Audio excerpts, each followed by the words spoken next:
From की कहानी एक बहुत ही क्रीपी और मिस्टीरियस टाउन के इर्द गिर्द घूमती है जो यूएसए के किसी अनजान लोकेशन पर एग्जिस्ट करता है। मतलब मैप पर इसका कोई एग्जैक्ट पॉइंट ही नहीं। ये टाउन बेसिकली एक ट्रैप जैसा है जो लोगों को अपनी तरफ खींच लेता है। जब भी कोई इंसान या फैमिली जंगल से गुजरती है और रोड पर गिरा एक पेड़ देखती है, वो लोग दूसरा रास्ता लेते हैं, लेकिन फिर वो लूप में फंस जाते हैं और बार बार घूमकर इसी अजीब टाउन में आ जाते हैं। यहाँ से उनकी नाइटमेयर शुरू होती है। दिन में सब नॉर्मल लगता है, लेकिन रात होते ही इंसान दिखने वाले मॉन्स्टर बाहर आते हैं और लोगों का शिकार करते हैं। बचने के लिए लोग अपने घर बंद कर लेते हैं और एक स्पेशल ताबीज यूज करते हैं जो उन मॉन्स्टर को अंदर आने से रोकता है। लेकिन अगर कोई गलती से दरवाजा या खिड़की खोल दे तो गेम ओवर। हाय दोस्तों, welcome to filmy story box. आज की वीडियो है फ्रॉम। मैंने इसमें सीजन 1, 2 और 3 का रिकैप किया है। चलिए आगे की कहानी देखते हैं।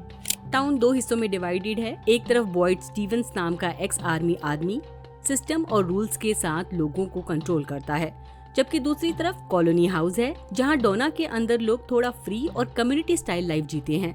यहाँ मैथ्यूज फैमिली भी फंस जाती है जब वो अपने ट्रिप के दौरान इस लूप में एंटर करते हैं और इनका छोटा बेटा ईथन एक्सीडेंट में जख्मी हो जाता है। धीरे धीरे नए लोगों को समझ आता है कि यहाँ सरवाइव करना ही सबसे बड़ा चैलेंज है। साथ ही सैरा नाम की लड़की को कुछ अजीब आवाजें सुनाई देती हैं जो उसे मैनिपुलेट करती हैं, शायद घर वापस जाने का रास्ता ढूंढने के बदले। कहानी में काफी ट्रेजिक मूवमेंट्स होते हैं, जैसे एक छोटी सी गलती की वजह से पूरी कॉलोनी हाउस में मैसेकर हो जाता है और कई लोग मारे जाते हैं। सीजन 1 के आखिर तक कहानी और भी ज्यादा मिस्टीरियस हो जाती है। बॉयड और सैरा जंगल में जवाब ढूंढने जाते हैं जहां इन्हें अजीबो गरीब चीजें दिखती हैं, जैसे स्पाइडर्स, विजन्स और एक लाइट हाउस। दूसरी तरफ टेबिथा को घर के नीचे एक सीक्रेट टनल मिलता है जहां मॉन्स्टर्स दिन में छुपते हैं और विक्टर नाम का लड़का बॉय इन वाइट के बारे में बताता है जो शायद सब कुछ जानता है। बॉयड कहीं फंस जाता है, सैरा का पता नहीं, और एक नई बस टाउन में आ जाती है। मतलब अब और लोग इस ट्रैप में फंसने वाले हैं। चलिए सीजन 2 पर आते हैं। एक बहुत बड़ा तूफान कॉलोनी हाउस को हिट करता है जहां सब कुछ कियोस में चला जाता है। लाइट बल्ब फटने लगते हैं और लोग जख्मी हो जाते हैं। इसी बीच एक नई बस टाउन में आ जाती है जिसमें कई लोग हैं। जेड अपनी फेल्ड रेडियो प्लान से फ्रस्ट्रेटेड है और उसे बार बार एक अजीब सिंबल और क्रीपी डॉल दिखाई देती है जो शायद हैलुसिनेशन हो या फिर कुछ और डीप मिस्ट्री। दूसरी तरफ टेबिथा अंडरग्राउंड टनल में विक्टर के साथ मॉन्स्टर्स का असली घर ढूंढ निकालती है। ये क्रीचर दिन में यहीं छुपते हैं, जबकि बॉयड एक अजीब तहखाने में फंस जाता है जहां उसकी मुलाकात मार्टिन नाम के आदमी से होती है जो उसे अपनी जान लेने को कहता है। उसका कुछ बॉयड की बॉडी में ट्रांसफर हो जाता है। अब सिचुएशन और भी मेसी हो जाती है क्योंकि नए लोग डोना की बात पर यकीन ही नहीं करते। रात होते ही मॉन्स्टर्स अपना असली आतंक दिखाते हैं। कुछ लोग जान गंवा देते हैं, कुछ ट्रॉमेटाइज हो जाते हैं। एक कपल गलती से मॉन्स्टर को अंदर बुला लेता है और एक और क्रीपी मूवमेंट में मॉन्स्टर्स बस के अंदर छुपे बूढ़े कपल को मार देते हैं। डाइनर के अंदर भी टेंशन पीक पर होती है जब एक आदमी कैनी को हॉस्टेज बना लेता है, लेकिन डोना रिस्क नहीं लेती और दरवाजा खोलने से मना कर देती है। इसी बीच एक इमोशनल ट्विस्ट आता है। क्रिस्टी की फियांसे मरी भी बस में ही होती है। मतलब रियल दुनिया में टाइम नॉर्मल चल रहा था। जिम मलबे के नीचे फंस जाता है और रात भर सरवाइव करने की कोशिश करता है, जबकि टेबिथा, विक्टर और बॉयड फाइनली जंगल में मिलते हैं। पता चलता है कि बॉयड के हाथ में कुछ अजीब इन्फेक्शन या पावर आ गई है। अब कहानी थोड़ी इमोशनल और साइकोलॉजिकल साइड एक्सप्लोर करती है। बॉयड और उसके बेटे एलिस का रिश्ता इम्प्रूव होता है और एलिस डिसाइड करता है कि वो फातिमा से अभी शादी करेगा क्योंकि यहाँ फ्यूचर की कोई गारंटी नहीं। जबकि केली नाम की लड़की को मॉन्स्टर ने जिंदा ही पेड़ पर लटका दिया है। उसे बचाना इम्पॉसिबल है, तो बॉयड को उसे मार कर उसकी तकलीफ कम करनी पड़ती है। इस मूवमेंट से सब लोग मेंटली और टूट जाते हैं। टेबिथा को भी अब विजन्स आने लगते हैं। वो क्रीपी बच्चे देखती है जो शायद मॉन्स्टर्स हैं या कुछ और। विक्टर के पास्ट के भी क्लूज मिलते हैं, लेकिन वो अभी भी सीक्रेट्स छुपा रहा है। सबसे डिस्टर्बिंग चीज, बॉयड को लगता है कि जो कुछ उसके साथ हो रहा है वो रैंडम नहीं है। शायद इस टाउन का कोई डीपर पैटर्न है जो लोगों के पास्ट और प्रेजेंट को कनेक्ट कर रहा है। अब हमें कैनी के पास्ट की एक झलक मिलती है जहां उसके डैड ऑलमोस्ट मॉन्स्टर के ट्रैप में आ गए थे और इसी वजह से उन्हें क्लिनिक में रखना पड़ा था। प्रेजेंट में बिगेस्ट ट्विस्ट ये आता है कि सैरा वापस जाती है चर्च के बेसमेंट में।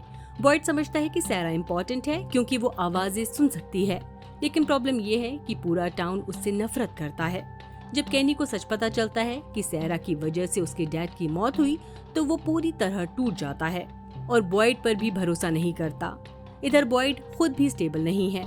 उसके हाथ में जो वॉर्म्स हैं वो फिर से एक्टिवेट होते हैं और वो फादर खत्री को हेलुसिनेट करता है।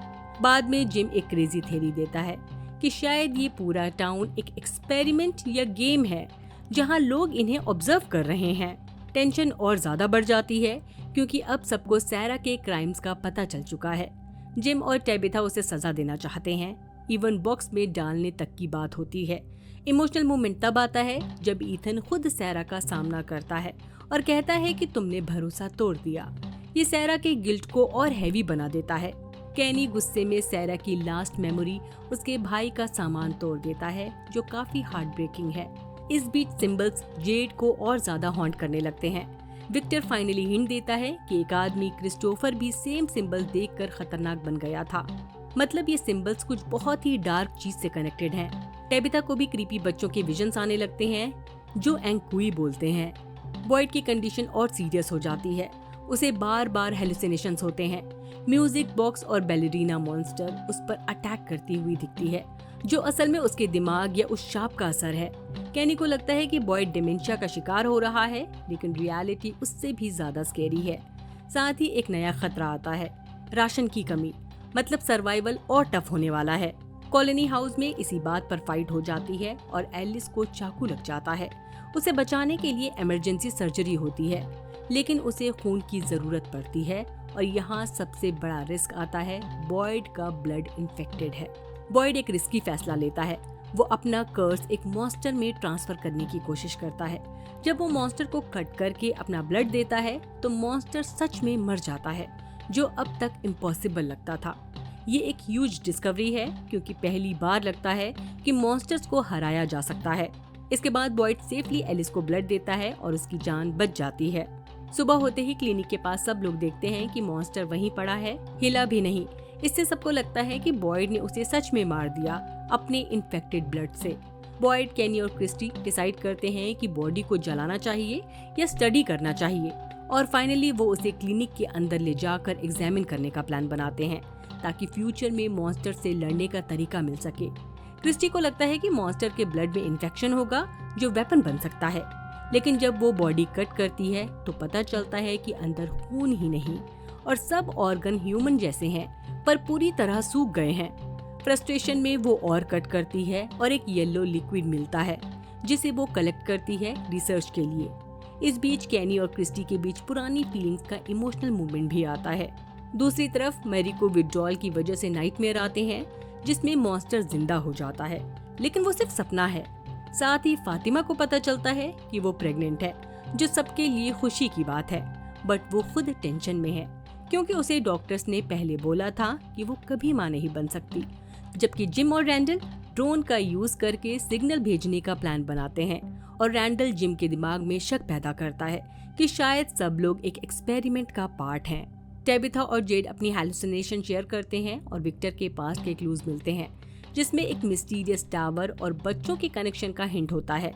एल्जिन को भी एक स्केरी विजन आता है, एक मॉन्स्टर उसे पानी में डुबाने की कोशिश करता है। उधर केनी को सपना आता है, उसे फोन पर एक क्रीपी राइम सुनाई देती है जो वार्निंग देती है कि नए खतरे आने वाले हैं और इन्हें रोकने के लिए मेलोडी को रोकना होगा। जब वो जगता है तो उसके हाथ पर एक्चुअल बर्न मार्क होता है, जिससे पता चलता है कि यहाँ सपने भी रियल डैमेज कर सकते हैं।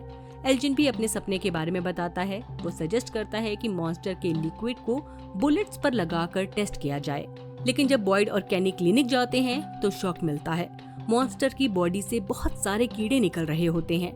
तब समझ आता है कि अब खतरा और भी बड़ा हो गया है, लोगों को उनके सपनों में अटैक किया जा सकता है। डोना को जब सब पता चलता है तो वो गुस्सा होती है और मॉन्स्टर की बॉडी जलाने का ऑर्डर देती है। इधर जिम और रैंडल ड्रोन एक्सपेरिमेंट कंटिन्यू रखते हैं। रैंडल जिम को कन्विंस कर लेता है कि शायद टाउन में कुछ लोग सीक्रेट एक्सपेरिमेंट का पार्ट हैं, जिससे जिम भी कंफ्यूज होने लगता है। सिचुएशन और खतरनाक हो जाती है जब रैंडल डोना को किडनैप करके पेड़ से बांध देता है। दूसरी तरफ टेबिथा और जेड टनल्स और विक्टर के पास्ट को एक्सप्लोर करते हैं और पता चलता है कि विक्टर की एक बहन भी थी और उसकी मॉम एक टावर में गई थी बच्चों को बचाने। अब मिस्ट्रीज फोर्सेस लोगों को सपनों के जरिए उन्हें नुकसान पहुंचाना शुरू कर देते हैं।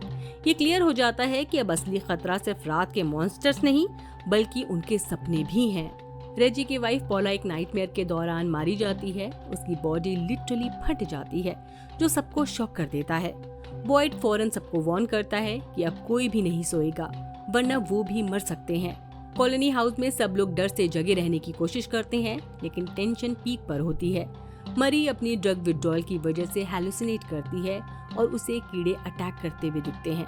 फिर वो अनकॉन्शियस हो जाती है। जूली के साथ भी वही होता है, उस पर भी अटैक होता है जो प्रूफ करता है कि ये सिर्फ ड्रग्स या इमेजिनेशन नहीं बल्कि रियल सुपरनैचुरल खतरा है। दूसरी तरफ कैनी और सैरा का इमोशनल कन्फ्रंटेशन होता है। कैनी गुस्से में सैरा को ये तक कह देता है कि वो अपनी जान ले ले। सैरा सच में ट्राई भी करती है। ये सीन उसके गिल्ट और पेन को दिखाता है। जिम, डोना और बॉयड रेंडल के साथ फंस जाते हैं। रेंडल उन्हें बंदी बना लेता है क्योंकि उसे लगता है कि सब लोग एक्सपेरिमेंट का पार्ट हैं। रात होते ही मॉन्स्टर्स आते हैं। बॉयड येलो लिक्विड वाली बुलेट यूज करता है लेकिन कोई असर नहीं होता। रेंडल पैनिक होकर भाग जाता है। जंगल में कीड़े उस पर अटैक कर देते हैं।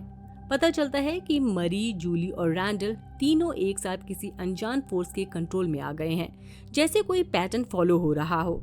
सीजन 2 के आखिर में बॉयड जंगल के उस छुपे हुए तहखाने तक पहुंचता है। मरी, जूली और रैंडल तीनों चेन से बंधे होते हैं।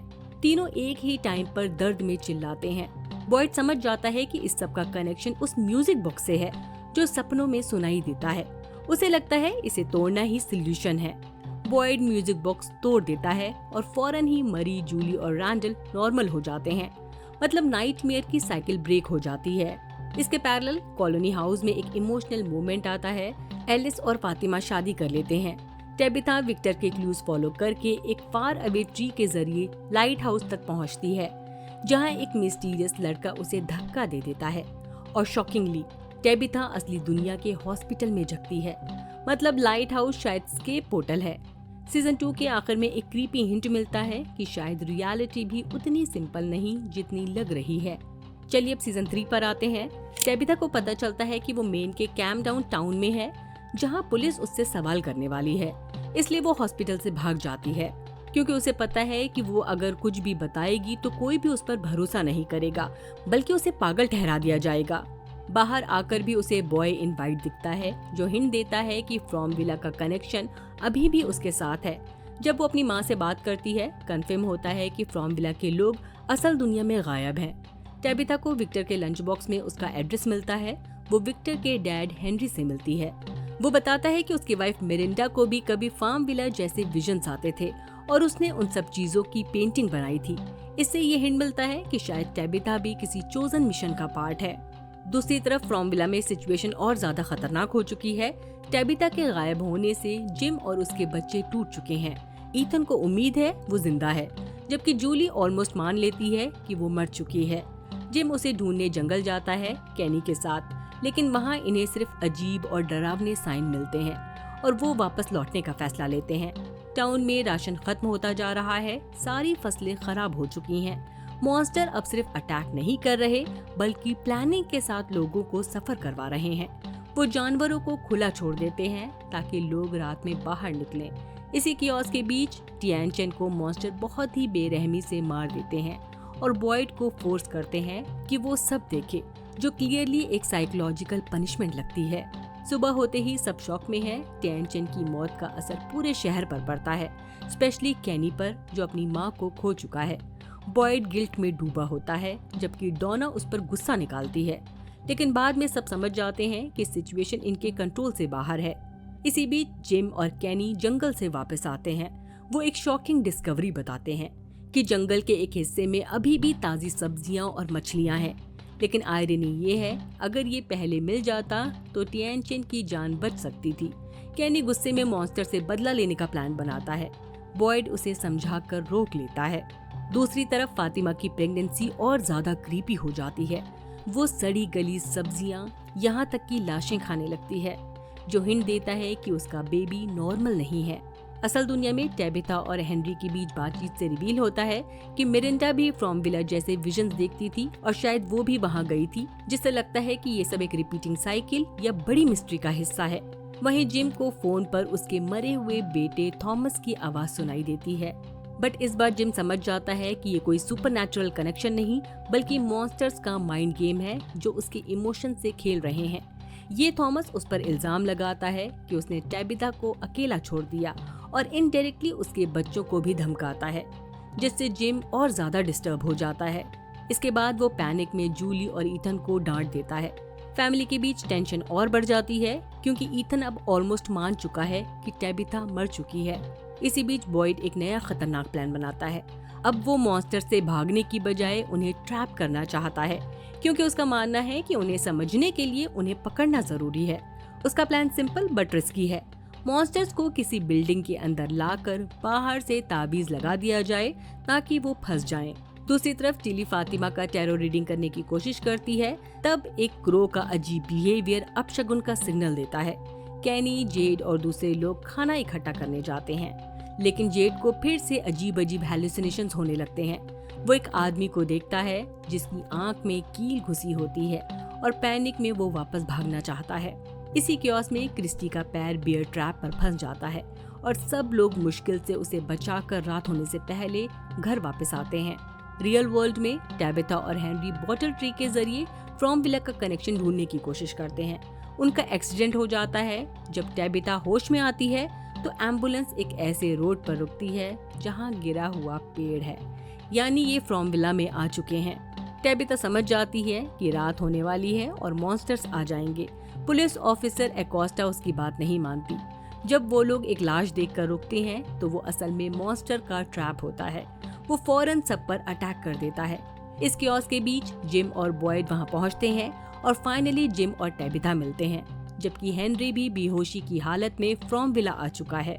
विक्टर कुछ याद करने की कोशिश करता है। वो रिवील करता है क्रिस्टोफर नाम का एक आदमी अपने डॉल जेस्पर से बात करता था और शायद वही मिस्ट्री की चाबी हो सकती है। अब सबसे शॉकिंग मोमेंट आता है। मॉन्स्टर्स रैंडल को पकड़ लेते हैं और बॉयड को एक ब्रूटल चॉइस देते हैं, या तो वो एम्बुलेंस ले जाकर जिम और टैबिथा को बचाए या रैंडल को। बॉयड फैमिली को चूज करता है। मॉन्स्टर रैंडल को कॉलोनी हाउस के सामने टॉर्चर कंडीशन में छोड़ देते हैं, जिंदा लेकिन बुरी तरह जख्मी, मानो बॉयड को उसके फैसले की सजा दे रहे हों। जैसे ही रैंडल को होश आता है वो सीधा बॉयड पर अटैक करता है, क्योंकि उसे सब याद है कि उसे सैक्रिफाइस किया गया था। इसके पैरेलल जंगल वाला ग्रुप कैनी, जेड, क्रिस्टी वापस लौट आते हैं, नई वार्निंग के साथ कि हट के पास कुछ बहुत बड़ी और खतरनाक चीज है। वहीं टाउन मीटिंग में टैबिथा को ब्लेम किया जाता है कि वो रियल वर्ल्ड जाकर भी किसी को इन्फॉर्म नहीं कर पाई और लोग इस बात पर फ्रस्ट्रेट हो जाते हैं। इसी फ्रस्ट्रेशन के बीच डेल गुस्से में पेड़ में जंप करता है। वो किसी सेफ जगह टेलीपोर्ट होने की बजाय कंक्रीट वॉल के अंदर ही फंस जाता है और दर्दनाक तरीके से मारा जाता है। ये सीन क्लियरली दिखाता है कि यहाँ से निकलने का आइडिया इतना सिंपल नहीं। इसके बाद जिम और टैबिथा के बीच पुराने ट्रॉमा, स्पेशली उनके बेटे थॉमस की मौत को लेकर बड़ी बहस होती है, जिससे पता चलता है कि इनका रिश्ता पहले से ही नाजुक था। दूसरी तरफ एल्जिन को एक क्रीपी विजन आता है जिसमें एक भूतिया औरत उसकी हेल्प के बदले यहाँ से निकलने का प्रॉमिस करती है, जबकि विक्टर अपने डैड हेनरी के साथ सुरंग में जाकर जेस्पर डॉल ढूंढता है। अब सबसे शॉकिंग खुलासा होता है। टैबिथा बताती है कि वो बचपन से ही वही क्रीपी स्टैचूज और रेड स्टोन अपने सपनों में देखती थी, मतलब फ्रॉम विला का कनेक्शन उसके पास्ट से हो सकता है। विक्टर लिटरली जेस्पर डॉल से जवाब निकालने की कोशिश में ऑब्सेस्ड हो जाता है, जबकि हेनरी अपने बेटे की मेंटल कंडीशन देखकर इमोशनली ब्रेकडाउन फील करता है। एकोस्टा, जो पहले ही अनस्टेबल है, बॉयड की अथॉरिटी को चैलेंज करती है और क्लियरली दिखने लगता है कि वो फ्यूचर में प्रॉब्लम क्रिएट करेगी। वहीं एल्जिन को एक मिस्टीरियस फोटो मिलती है जो उसे एक हिडन अंडरग्राउंड शेड तक ले जाता है, जहां उसे एक लाश और भी क्रीपी क्लूज मिलते हैं। ये सब प्लॉट फ्यूचर मिस्ट्री के लिए इम्पोर्टेंट सेटअप लगता है। टैबिथा, जेड और जिम फाइनली उस जगह जाते हैं जहां स्टैचूज हैं और कंफर्म होता है कि टैबिथा का सपना रियल है, वो सेम लोकेशन है। इसके साथ ही जूली और रैंडल का साइड ट्रैक भी खतरनाक डायरेक्शन लेता है जब वो एक ईवी जगह डिस्कवर करते हैं जो पहले भी बॉयड के लिए प्रॉब्लमैटिक थी, लेकिन सबसे डिस्टर्बिंग मोमेंट तब आता है जब फातिमा, जो अपनी कंडीशन से स्ट्रगल कर रही है, अचानक कंट्रोल खो देती है और टिली को मार देती है। यानी वो किसी मॉन्स्टर के इन्फ्लुएंस में है या खुद कुछ और बन रही है। वहीं जूली जैसे ही खंडर में एंटर करती है, वो एक अलग टाइमलाइन में चली जाती है, जहां वो अपने पास्ट वर्जन को चेन में देखती है और अनजाने में बॉयड को बचाने में हेल्प करती है, जो कंफर्म करता है कि इस दुनिया में टाइम लूप एग्जिस्ट करता है। दूसरी तरफ विक्टर फाइनली याद करता है कि असली मिस्ट्री पपेट जैस्पर नहीं बल्कि बॉय इन वाइट से जुड़ी है, जो बताता है कि फ्रॉम विला की कहानी कुछ बच्चों के धोखे और उनकी मौत से शुरू हुई थी, जिनकी उम्मीद ने फार अवे पेड़ को जन्म दिया। साथ ही फातिमा की सिचुएशन और डार्क हो जाती है। एल्जिन, जो एक भूत के इन्फ्लुएंस में आ चुका है, उसे किडनैप करके अंडरग्राउंड सेलर में ले जाता है, क्योंकि वो मानता है कि उसका बेबी सबको बचाने का रास्ता है। बॉयड और एलिस को पता चलता है कि फातिमा गायब है और इसी बीच बॉयड की सेहत भी बिगड़ने लगती है। सैरा को विजन्स आते हैं, जिससे पता चलता है कि फातिमा जिंदा है लेकिन खतरे में है, जबकि एल्जिन उसे जबरदस्ती अपना खून पिलाता है, जिससे उसकी प्रेगनेंसी अननेचुरल स्पीड से ग्रो करती है। फातिमा भागने की कोशिश करती है पर फेल हो जाती है। उधर विक्टर को बॉय इन वाइट वार्न करता है कि फार अवे ट्रीज को डिस्ट्रॉय करना गलत होगा। सबसे शॉकिंग मोमेंट तब आता है जब टैबिथा को विजन्स आते हैं और वो रियलाइज करती है कि उसका कनेक्शन विक्टर की मॉम मिरिंडा से है। अब एलिस पर आते हैं। उसे शक होने लगता है कि एल्जिन ही कल्प्रेट है और बॉयड सैरा की हेल्प से उसे इंटेरोगेट करता है। जब नॉर्मल तरीके से फेल हो जाता है, सैरा खुद एल्जिन को टॉर्चर करके फातिमा की लोकेशन निकलवाती है, जिससे बॉयड और एलिस उस तक पहुंच पाते हैं। तब तक फातिमा एक हॉरिफाइंग प्रोसेस से गुजर चुकी होती है, जहां वो एक बेबी को जन्म देती है, जो असल में एक शेपलेस फ्लैश होता है, जिसे मॉन्स्टर एक रिचुअल के जरिए ग्रो करके वापस इंसान फॉर्म में ले आते हैं। रिवील होता है ये कोई और नहीं बल्कि स्माइली क्रीचर है, जो पहले मर चुका था।